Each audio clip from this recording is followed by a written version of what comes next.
Welcome to IPS finance. நிஃப்டியை பொறுத்த வரைக்கும் 27 புள்ளிகள் சரிஞ்சு 24,194 நிறைவடைஞ்சிருக்கு. சென்செக்ஸை பொறுத்த வரைக்கும் 105 புள்ளிகள் சரிஞ்சு 80,004 நிறைவடைஞ்சிருக்கு. இதெல்லாம் தாண்டி நிறைய செய்திகள் இன்னைக்கு இருக்கு. டீட்டெயிலாக பொருளாதார விமர்சகர் நாகப்பன் சார் கிட்ட பேசிடலாம் வாங்க. சார் வணக்கம் சார். வணக்கம் சிபி. உடம்பு எப்படி சார் இருக்கு? நல்லா இருக்கு, ஒன்றும் கொஞ்சம் பெட்டரா இருக்கு. நிச்சயமா நாளைக்கு முழுவதும் சரியாயிடும் நினைக்கிறேன். ஆமா, சென்னை முழுக்க நிறைய பேருக்கு இந்த த்ரோட் ப்ராப்ளம்லாம் இருக்கு. ஆமா, நிச்சயம் சார் கவனமா இருக்கணும். இன்னைக்கு மார்க்கெட்டை பொறுத்த வரைக்கும் நிஃப்டி சென்செக்ஸ் ரெண்டுமே சற்று குறைவா தான் முடிஞ்சிருக்கு, இறக்கத்துல தான் முடிஞ்சிருக்கு. எப்படி சார் பாக்குறீங்க? Mostly sideways movement. 2-3 நாட்கள் தொடர் ஏற்றத்தில் இருக்கும் பொழுது அதற்கு பிறகு ஒரு குழப்பமான அல்லது ஒரு கன்ஃபியூஷனான சூழல் வரலாம், அல்லது கன்சாலிடேஷன் வரலாம். அது பக்கவாட்டு நகர்தலுக்கு வழிவகுக்கும். அதுதான் இப்ப நடந்திருக்குன்னு நான் நினைக்கிறேன். இது கொஞ்சம் நின்று நிதானித்து செல்வதற்கான ஒரு வாய்ப்பு. ஏன்னா அந்த 2 வாரங்களுக்கு முன்பு அமெரிக்க தேர்தல், சென்ற வாரம் நம்ம இங்க உள்ள தேர்தல், மகாராஷ்டிரா தேர்தல். ட்ரிகர் பாயிண்ட் வேற எதுவும் இல்லாத சூழல்ல மார்க்கெட் நிதானித்து நிற்கிறது. அப்படிதான் நான் பாக்குறேன். இந்த போக்கு தான் தொடரும். இறங்கின பங்குகள்னு பாக்குறப்ப அதானி போர்ட்ஸ், அதானி என்டர்பிரைசஸ் இது எல்லாமே 3-4% சரிஞ்சிருக்கு. ஆமா, கொஞ்சம் ஏறிட்டு இருந்துச்சு. இப்ப திடீர் சரிவுக்கு என்ன காரணம்? இல்ல, அந்த முதல் நாள் இறங்குனதுக்கு அடுத்து ஏறினதனுடைய ஒரு கரெக்ஷன். எப்போதுமே ஈக்குலிபிரியம் பெண்டோலம் மாதிரி வச்சுக்கோங்க. நீங்க ஒரு லெஃப்ட் எக்ஸ்ட்ரீமுக்கு போனுச்சு முந்தா நாள், அப்புறம் ரைட் எக்ஸ்ட்ரீமுக்கு வந்தது நேத்து, வெள்ளி என்றுக்கு நேத்து பாத்தீங்கன்னா திங்கள் என்று. இப்ப அது ஒரு நியூட்ரல் ஸ்டேட்டஸ்க்கு வந்துகிட்டு இருக்கு, ஸ்டெபிலைஸ் ஆகிட்டு இருக்கு. அதனுடைய ஒரு part and parcel of the movement தான் இதுன்னு நான் நினைக்கிறேன். வோடஃபோன் நீங்க அப்பர் சர்க்கியூட்டை தொட்டிருக்கு, அதுதான் ஸ்பெஷல் ரீசன் இருக்குங்களா?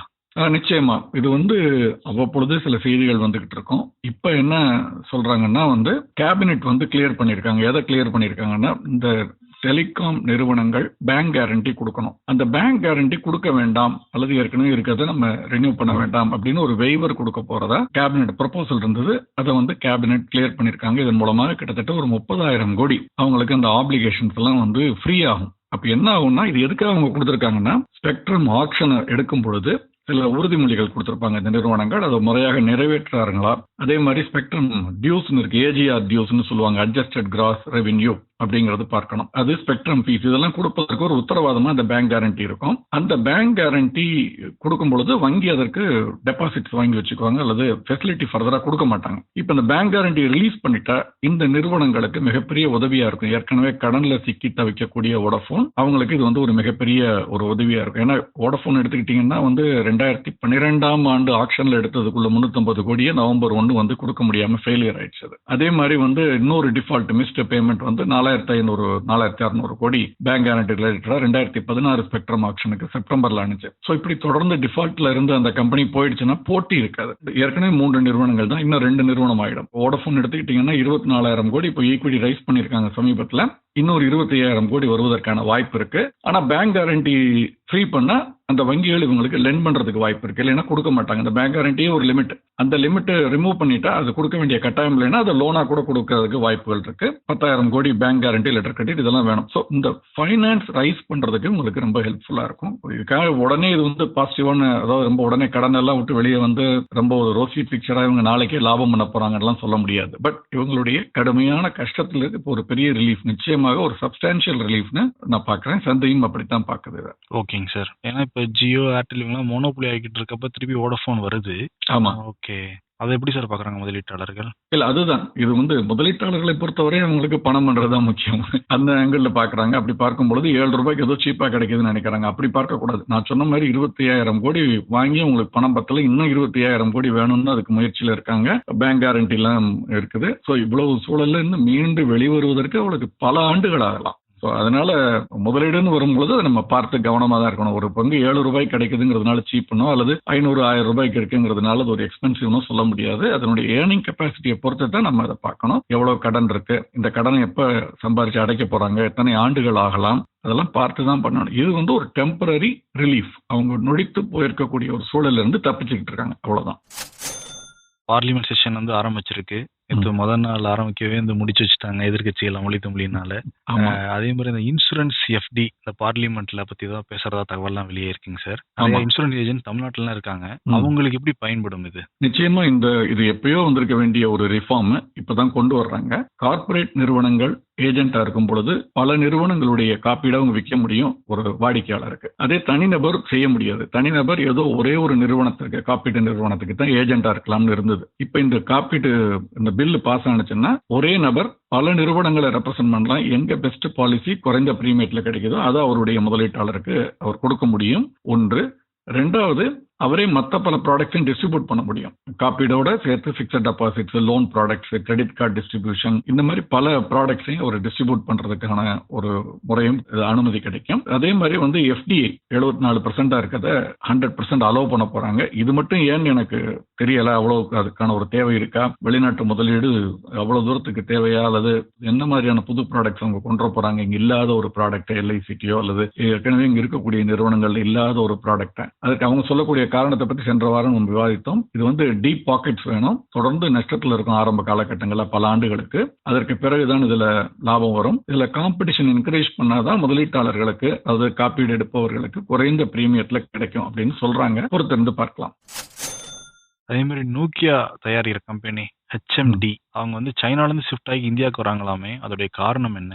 ஆமா, அதாவது முழுக்க ஷிஃப்ட் ஆகல. ஒரு மேஜர் பார்ட் அவங்களுடைய மேனுஃபேக்சரிங் ஆபரேஷன்ஸை வந்து இந்தியாவுக்கு கொண்டு வர்றாங்க. இந்தியாவை மேனுஃபேக்சரிங் ஹப்பா மாற்றுறதுக்கான முயற்சிகள் இருக்கு. இதை வந்து நீங்க எந்த பின்னணியில பார்க்கணும்னா, ட்ரம்ப் வந்ததற்கு பிறகு, இதுக்கு முன்னாலே வேற சில விஷயம் நிறுவனங்கள் வந்தன. சைனா +1 அப்படிங்கிற பாலிசி, அந்த +1 இந்தியாவா இருந்தது ஒரு பேக்கப்புக்கு, சைனா ஏதாவது பிரச்சனை பண்ணா.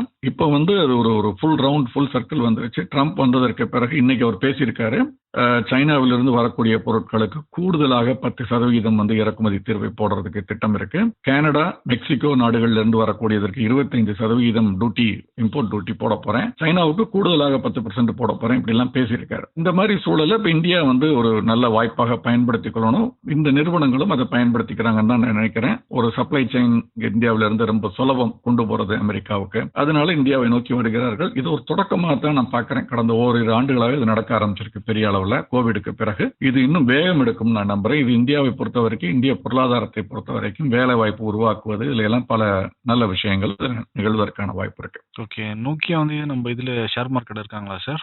இந்தியாவில் இல்ல, பட் இது வந்து பின்லாந்து அந்த நாட்டை சேர்ந்த நிறுவனம் அங்க இருக்கு. பட் இது வந்து நோக்கியா கிடையாது. நோக்கியா போனை மேனுஃபேக்சர் பண்ற நிறுவனம் ஹெச்எம்டி. ஓகே, இப்போ இவங்க வரதுனால இங்க இருக்கிற ஏதாவது பங்குகள் எல்லாம் உயர வாய்ப்பு இருக்குங்களா? அந்த மாதிரியான ஒரு பெரிய தாக்கம் எதுவும் ஏற்படாது இதுல. ஆனா இந்த காம்பனன்ட்ஸ் சில இது அவங்க இந்தியாவில் சோர்ஸ் பண்ண ஆரம்பிச்சாங்கன்னா, இதுல சில பார்ட்ஸ் அந்த நிறுவனங்கள் ஏதாவது இருந்ததுன்னா அவங்களுக்கு வந்து இதுல ஒரு ஆதாயம் இருக்கலாம். பட் மற்றபடி இதுல வந்து நேரடியாக இந்திய நிறுவனங்களுக்குன்னு எதுவும் கிடையாது. நமக்கு ஏற்றுமதி அதிகரிக்கும். இப்போ ஆப்பிள் போன் இப்படித்தான் சிறிய அளவில் ஆரம்பிச்சு இன்னைக்கு வந்து ஒரு மிகப்பெரிய ஏற்றுமதி ஆப்பிள் வந்து இந்தியாவில இருந்து ஆப்பிள் போன் வந்து பண்ணக்கூடிய ஒரு நாடாக இந்தியா இருக்குங்கிறத இன்னைக்கு நம்ம பாக்குறோம். அது மாதிரி மற்ற எலக்ட்ரானிக் குட்ஸுக்கும் ஒரு 10 ஆண்டுகளுக்கு முன்பு, 15 ஆண்டுகளுக்கு முன்பு பாத்தீங்கன்னா, இந்தியாவுடைய மேஜர் இறக்குமதி கச்சா எண்ணெய், தங்கம், எலக்ட்ரானிக் குட்ஸ். இன்னைக்கு இதுல கச்சா எண்ணெயும் தங்கமும் இருக்கு, ஆனா எலக்ட்ரானிக் குட்ஸ் இல்ல. அது வந்து அதை விட அதிகமா வந்து வெளிநாட்டுக்கு படிக்க போறவர்களுடைய அந்த அந்நிய செலாவணி இது வந்துருச்சு. அது இறக்குமதின்னு சொல்ல முடியாது, அந்த மாதிரி அந்த செலவு வந்துருச்சு, அந்நிய செலாவணிக்கான தேவை. ஓகேங்க சார். இந்த ஜொமேட்டோ தொடர்ந்து செய்தியில் அடிபட்டுக்கிட்டே இருக்கு ஏதாவது ஒரு விஷயத்துல. இன்னைக்கு ஜொமேட்டோ QIP அப்படின்னு ஒரு இது நான் படிச்சேன். அதோட ஏதோ ஃப்ளோர் பிரைஸ்ன்னு போட்டு 265 ருபீஸ்ன்னு போட்டுருக்காங்க பர் ஷேரு. ஆனா அவங்களோட ஆக்சுவல் ஷேர் பிரைஸ்ன்னு பாக்குறப்ப 250 ரூபா இருக்கு. என்ன சார் வித்தியாசம்? இந்த QIPனா முதல்ல என்ன? இப்போ நியூ ஐபிஓனா இனிஷியல் பப்ளிக் ஆஃபர். அந்த நிறுவனம் புதிய பங்குகளை வெளியிடுவது. OFS அப்படின்னு எடுத்துக்கிட்டோம்னா ஆஃபர் ஃபார் சேல். ஏற்கனவே பங்கு வெளியிட்டாச்சு, அந்த பங்குல சில முதலீட்டாளர்கள் இருக்காங்க. அந்த முதலீட்டாளர்களோ ப்ரொமோட்டர்ஸோ அவங்களுடைய பங்கை விற்கிறதுக்கு பேர் ஆஃபர் ஃபார் சேல். இந்த QIPங்கிறது வந்து பாத்தீங்கன்னா ஐபிஓ மாதிரி தான் கிட்டத்தட்ட, பட் அது இனிஷியல் இல்ல, அதுக்கப்புறம் வர்றது. இந்த பணம் நிறுவனத்துக்கு போகும். ஐபிஓலையும் சரி QIPலையும் சரி நிறுவனத்துக்கு போகும். OFSல அந்த பங்குதாரருக்கு தான் போய் சேரும். QIP எதுக்காகனா, குவாலிஃபைடு இன்ஸ்டிடியூஷன்ஸ்னு சில இன்ஸ்டிடியூஷன்ஸ் இருக்காங்க. FIIs, mutual funds, insurance companies, மிக பெரும் முதலீட்டாளர்கள் சந்தையில இந்த பங்கை ஆஃப்லோட் பண்ணா விலை அதிகமா குறைஞ்சிரும். அப்படி பண்ணாமல் இவங்கள்ட்ட கொண்டு போய் மொத்தமா கொடுக்கறது ஒரு விலைக்கு. அப்படி கொடுக்கும் பொழுது இந்த சந்தையில் உள்ள விலையை வந்து அதிக ஏற்ற இறக்கங்களுக்கு உள்ளாகாமல் பார்த்து கொள்ளும். அப்ப சாமானிய முதலீட்டாளர் பாதிக்கப்பட மாட்டார்கள். ஏன்னா இந்த பங்கு மொத்தமா பங்கு சந்தையில விட்டா இந்த 280 250 40 கூட வரலாம். அதனால இதை மொத்தமா ஆஃப்லோட் பண்ணாம இவங்கள்ட்ட நீண்ட கால முதலீட்டு அடிப்படையில் முதலீடு செய்யக்கூடிய குவாலிஃபைடு இன்ஸ்டிடியூஷன்ஸுக்கு இதை பிரைவேட்டா பிளேஸ் பண்றாங்க. அந்த பிளேஸ்மெண்ட்டுக்கு பேரு குவாலிஃபைடு இன்ஸ்டிடியூஷனல் பிளேஸ்மெண்ட். அப்படி பிளேஸ் பண்ணும்போது அவங்க என்ன சொல்லுவாங்க, நாங்க பல்கா வாங்குறோம், பல்க் டிஸ்கவுண்ட் கொடுக்கணும், அல்லது விலை ஓரளவு நியாயமா இருக்கணும்னு சொல்லும் பொழுது இந்த 265.91 வேல்யூவேஷன் ரிப்போர்ட்ஸ் பேஸ் பண்ணி அதை ஃபிக்ஸ் பண்றாங்க. வேரியஸ் பேராமீட்டர்ஸ் அடிப்படையில் ஃபிக்ஸ் பண்றாங்க. இந்த பங்கினுடைய விலை ஒரு மாதத்திற்கு முன்பு அல்லது ஓரிரு வாரங்களுக்கு முன்பு கூட 240-45 இருந்தது. அந்த ரிஸ்க் அவங்க எடுக்கிறதுனால அவங்களுக்கு இந்த டிஸ்கவுண்ட்ல கொடுக்குறாங்க. நல்ல ரெஸ்பான்ஸ் இருக்கிறதாவும் சொல்றாங்க. இவங்க எதை இதுக்கு பயன்படுத்த போறாங்க அப்படின்னா, பிளிங்கிட்னு இருக்கு இல்லையா, அவங்களுடைய ஒரு துணை நிறுவனம். நாளைக்கு அது புதிய பங்கு வெளியீடு கூட வரலாம், நமக்கு தெரியல. அந்த பிக் காமர்ஸ் 10 நிமிஷத்துல டெலிவரி, 20 நிமிஷத்துல டெலிவரின்னு இருக்கு இல்லையா, அந்த பிளிங்கிட் அதுக்கு வந்து நிறைய ஒரு 1000க்கும் மேற்பட்ட டார்க் ஸ்டோர்ஸ்னு சொல்றாங்க, கேள்விப்பட்டிருப்பீங்க. அதாவது வேர் ஹவுசஸ், மினி வேர் ஹவுசஸ் அல்லது மைக்ரோ வேர் ஹவுசஸ். வேடிக்கை சொல்லுவாங்க, நம்ம ஆர்டர் பண்ண 10 நிமிஷத்துல வருதுன்னா பைக்ல வச்சு சுத்திட்டே இருக்காங்களா நம்ம வீட சுத்தி. ஆமா சார், வந்துடுறாங்க 7 நிமிஷத்துல வந்துடுறாங்க. அப்ப அது வந்து வேற ஒண்ணு இல்ல, நம்ம பல இடங்கள்ல அவங்க வந்து டார்க் ஸ்டோர்ஸ்னு வச்சிருக்காங்க அல்லது மைக்ரோ வேர் ஹவுசஸ் வச்சிருக்காங்க. அது மாதிரி 1000க்கும் மேற்பட்ட மைக்ரோ வேர் ஹவுசஸ் செட்டப் பண்ண போறாங்க. 2026க்குள்ள 2000 ஸ்டோர்ஸ் அந்த மாதிரி பண்ண போறதா சொல்லியிருக்காங்க.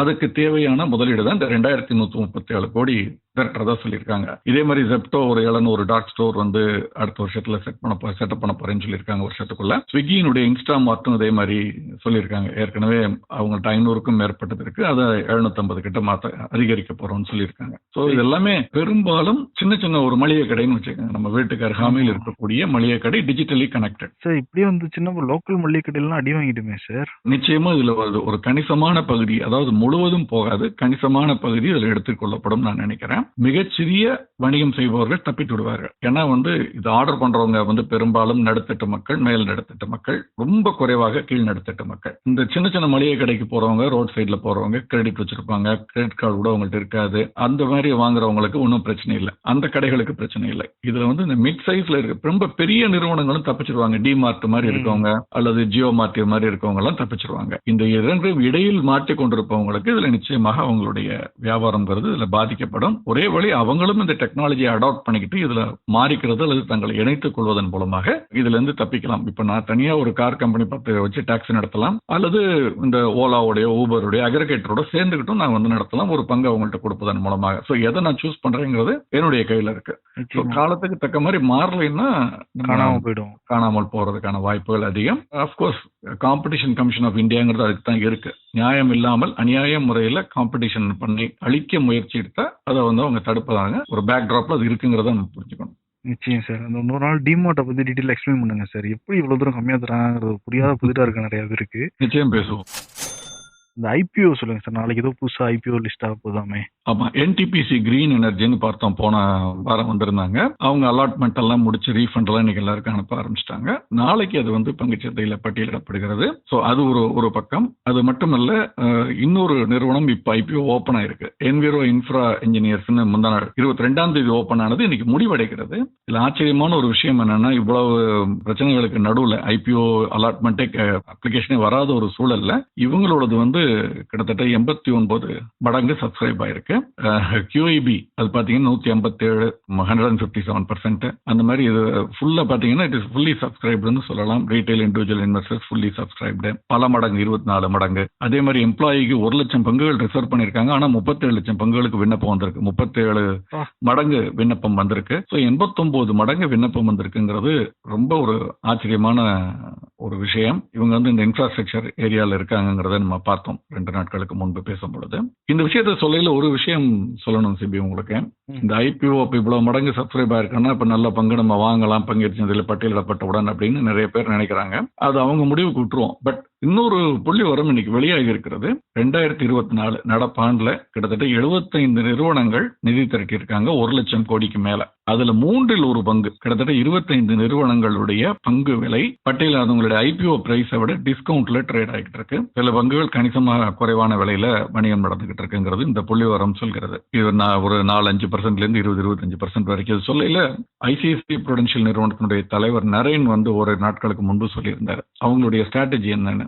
ஐபிஓல பெரும்பாலும் பங்கு பெறுவதை விட அந்த பங்கு பட்டியலிடப்பட்ட பிறகு 9 மாதத்திலிருந்து 12 மாதங்கள் கழித்து நாங்க அதை வந்து ஒரு ரிவ்யூ பண்ணி அப்ப நாங்க பெரிய அளவுல பங்கு பெறுவோம். என்னன்னா அவங்க எதுக்காக நிதியை திரட்டினாங்களோ அதுபடி பயன்படுத்துகிறார்களா, கடன் குறைந்திருக்கிறதா, வியாபாரம் இம்ப்ரூவ் ஆயிருக்கா, இந்த மாதிரி பல விஷயங்களை பார்த்து அப்ப நாங்க முதலீடு செய்வோம் அப்படின்னு சொல்லியிருக்காரு. இது அவர்லாம் ஒரு 30 ஆண்டுகளுக்கு மேல 40 ஆண்டுகள் எனக்கு தெரிந்து இதுல இந்த அனுபவம் மிக்கவர். இதை நம்ம எல்லாருக்குமே ஒரு படிப்புன்னு இருக்குன்னு நான் நினைக்கிறேன். ஒரு படமா எடுத்துக்கணும். ஆமா. சரி, கமாடிட்டியை பொறுத்த வரைக்கும் சார். கமாடிட்டிஸை பொறுத்த வரைக்கும் வந்து பெரிய மாற்றங்கள் ஏதும் இல்லை. கரன்சிலையுமே 84 46ன்னு இருக்குது. கமாடிட்டிஸை பொறுத்த வரைக்கும் சின்ன சின்ன ஏற்ற இறக்கங்கள் தான். வெள்ளியினுடைய விலை ஒரு சின்ன ஏற்றத்தில் இருக்குது இன்னைக்கு ஃபியூச்சர்ஸ்ல. பட் ஸ்பாட் மார்க்கெட்ல பெரிய ஏற்றம் இல்லை. கச்சாயினுடைய விலையும் ஒரு சிறிய ஏற்றத்துல தான். பெரும்பாலும் அந்த ஓரிரு நாட்கள் வெள்ளி திங்கள் முடிந்த பிறகு ஒரு சைட்வேஸ் மூவ்மெண்ட்டுக்கு கரன்சி, கமாடிட்டி, குரூட் எல்லாமே அந்த மாதிரி வந்துருச்சுன்னு நான் பார்க்குறேன். இதே போக்கு தான் இந்த வாரம் முழுவதும் தொடர்வதற்கான வாய்ப்புகள் அதிகம். அதே மாதிரி இந்த ஏஐ பத்தி நிறைய செய்திகள் தினம் வந்துகிட்டே இருக்கு.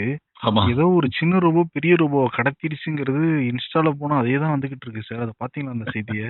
பார்த்தேன். அதாவது ஆர்டிபிஷியல் இன்டெலிஜென்ஸ் யூஸ் பண்ணி ஒரு ரோபோ, ஒரு குரூப் ஆஃப் மற்ற ரோபோஸ் வந்து ஆமா. கடத்திட்டு போயிட்டாங்க. அப்படியே அந்த ப்ரோக்ராமை மேனிபுலேட் பண்ணி ஏதோ சொந்தமா think கன்வின்ஸ் பண்ணி பண்ணுதான், நீ வேலை பார்க்காத, ஏன் இப்படி இருக்க அப்படின்லாம் சொல்லிட்டு இந்த சின்ன ரோபோ பெரிய ரோபோ கடத்திடுச்சுங்கிறாங்க. ஆமா, எங்க யூனியன் சார் ஃபார்ம் போய்கிட்டு இருக்கு பண்ணிருச்சு. உலகம்? யூனியன் ஃபார்ம் பண்ணிருச்சுன்னு நினைக்கிறேன். அதுதான் சொல்ல வரேன். எந்த டெக்னாலஜிலையும் நல்லதும் இருக்கும், கெட்டதும் இருக்கும். நம்ம அதை வந்து அதுக்கு ஒரு செக் பாயிண்ட் வச்சு அதுக்கு ரெகுலேஷன்ஸ் எல்லாம் கொண்டு வந்து பண்ணணும். இதைத்தான் உலக நாடுகள் இப்ப விவாதிச்சுக்கிட்டு இருக்காங்க. இது எங்க நிறுத்துறது, எதோட நிறுத்துறது? 2 விஷயங்கள் மிகப்பெரிய பாதிப்பை ஏற்படுத்தும் 100 ஆண்டுகள் கழித்து. ஒன்று ஆர்டிபிஷியல் இன்டெலிஜென்ஸ், 2வது பயோடெக்னாலஜி. நம்ம ஜீன்ஸை எப்படியோ மாத்தி மிருகங்கள், மனிதர்கள் யாரோ சேர்ந்து புது புது ஜீவ உயிர்கள்லாம் உருவாகுங்கிறாங்க. ஏன்னா எங்கேயாவது ஒரு கிறுக்குத்தனமான விஞ்ஞானிகள் யாராவது இருக்கலாம். நல்ல விஞ்ஞானிகள் நிறைய இருந்தா கூட ஒரு பேர் இப்படி இருக்கலாம். எதையாவது ஒன்று உருவாக்குவாங்க. அதுல என்னெல்லாம் வரும்னு தெரியல. அதே மாதிரி இங்கேயும் என்ன மாதிரி நடக்கும் தெரியும். ஜெனட்டிக்கலி மாடிஃபைடு ஃபுட்னு சொல்றோம். அந்த மாதிரி ஜெனட்டிக்கலி மாடிஃபைடு ஹியூமன் பீயிங்ஸ் வரலாங்கிறாங்க. அதே மாதிரி ஆர்டிபிஷியல் இன்டெலிஜென்ஸ், இது ரெண்டும் ரொம்ப அட்வான்டேஜ், ரொம்ப ஆபத்தானது. முறையாக கண்ட்ரோல் பண்ணலைன்னா இது வந்து போக போக இதனுடைய டெவலப்மெண்ட் எப்படி இருக்குன்னு பார்க்கணும். உலக நாடுகள்லாம் இதை பத்தி நிச்சயம் விவாதிக்க ஆரம்பிச்சிருக்காங்க. பார்க்கலாம். சின்ன ஸ்டீஃபன் ஹாக்கிங்ஸ் அதான் சார் சொல்றாரு. அதிமனிதர்கள் சாதாரண மனிதர்கள் 2 பேர் உருவாயிருவாங்களாம் போக போக. மூளையில சிப்லாம் வச்சு ஒரு கட்டத்துல அதிமனிதர்கள் சாதாரண மனிதர்களே முடிச்சிருவாங்களாம். ஆமா, அவங்க மைக்கேல் மட்டும் தான் கிரைட்டன் வருவாங்கங்கிறாங்க. லாஸ்ட் வேர்ல்டுன்னு ஒரு படம் வந்தது இல்லையா, பார்த்திருப்பீங்க, டைனோசர்ஸை வச்சு. ஆமாங்க சார். அது பயோடெக்னாலஜி ரிலேட்டட் தானே. அவர் வந்து ஒரு கதை எழுதியிருப்பாரு, டெர்மினல் மேன் அப்படின்னு சொல்லிட்டு. ஒரு வந்து பல ஆண்டுகள் ஆயிடுச்சு அந்த புத்தகம், வந்து டிகேட்ஸ் பேக். அதில் எழுதியிருப்பாரு வந்து மனிதனால் வந்து பல மெமரியை ஞாபகம் வச்சுக்க முடியல, பல விஷயங்களை செய்ய முடியலைங்கிறதுனால ஒரு சிப் பண்ணி மண்டையில வச்சிருவாங்க. அவர் ஒரு எக்ஸ்பெரிமெண்டல் கேஸ்ல அதுக்கப்புறம் அவர் எப்படி வந்து கெட்டவரா மாறுறாரு, அவருக்கு இருக்க ப்ராப்ளம் என்ன, ஒரே ஆளுக்குள்ள 2 நல்லவன் கெட்டவன் 2 பேர் இருக்காங்க, ஒரு சூப்பர் கம்ப்யூட்டரை மூளையாக்கின மாதிரி அப்படின்னு. டெர்மினல் மேன் ஒரு அருமையான புத்தகம். அது மாதிரி தான் இப்ப நம்ம அந்த நோக்கி போய்கிட்டு இருக்கோமாங்கிற ஒரு அச்சம் இல்லாமல் இல்லை. எனவே அதெல்லாம் பாக்குறதுக்கு நாங்கெல்லாம் இருப்போமான்னு தெரியல, நீங்க இருப்பீங்க. பை த வே சிவி, நீங்க வந்து சீரியல்ல நடிக்கிறீங்க, வாழ்த்துக்கள் சார் ரொம்ப நன்றி சார். Thank you sir. மகிழ்ச்சி சார். சிறப்பு சார். மார்க்கெட்ல ஆரம்பிச்சு ஏஐல ஆரம்பிச்சு படத்தை வர ரெஃபர் பண்ணீங்க. நான் வேற வந்து உங்க தொண்டை வழியில என்னென்னமோ கேட்டுக்கிட்டு இருக்கேன். இல்ல சரியாயிடும். உங்களோட பேசினாலே உற்சாகம் தான். ஏன்னா நம்ம ரெகுலரா கேட்கறவங்களுக்கு நம்ம அன்றைக்கு தகவலை சொல்லாம இருக்க கூடாது. நேற்றை விட இன்றைக்கு ரொம்ப நல்லா இருந்துச்சு. நாளைக்கு இன்னும் சரியாயிடும். சீக்கிரம் சரியாயிடும் சார். நிச்சயமா. ரொம்ப நன்றி sir. Thank you so much sir.